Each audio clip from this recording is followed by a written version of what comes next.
para ver si se puede de este lado. Sí, sí, sí, sí, sí, sí. No apagar, que es este mismo río.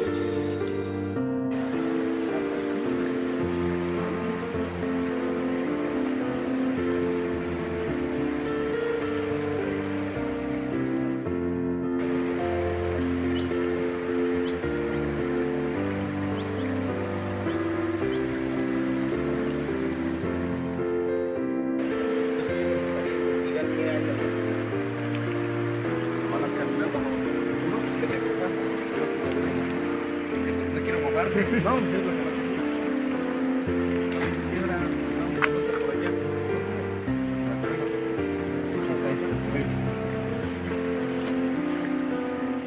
Después de 20 años, Cristo la única esperanza, de Santa María del Monte, Sinacantepec, Estado de México, emprende nuevamente el vuelo, una nueva aventura, un nuevo horizonte, un solo propósito. Un grupo de creyentes bajará a las aguas bautismales, dando testimonio público de nuestra fe.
Ubicado en el corazón de la naturaleza guerrerense, Mil Cascadas no solo es un paraíso terrenal, es un lugar donde el alma encuentra paz, donde el agua fluye como símbolo del Espíritu Santo.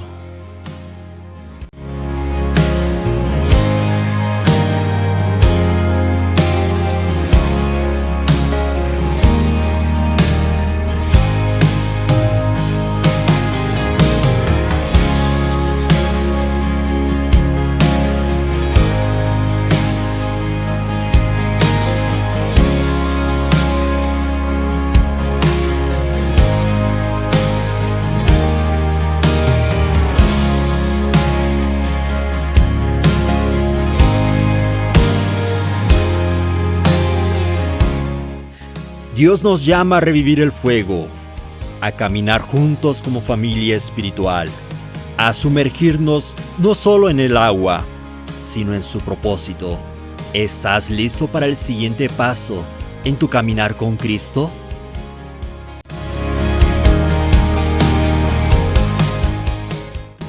El próximo 20 de julio partiremos juntos hacia Mil Cascadas. Será un tiempo de comunión, gozo, naturaleza y renovación espiritual. Ya sea que quieras bautizarte o simplemente ser testigo de este mover de Dios, este viaje es para ti.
20 años después, el llamado sigue vivo, las aguas están listas. ¿Y tú lo estás?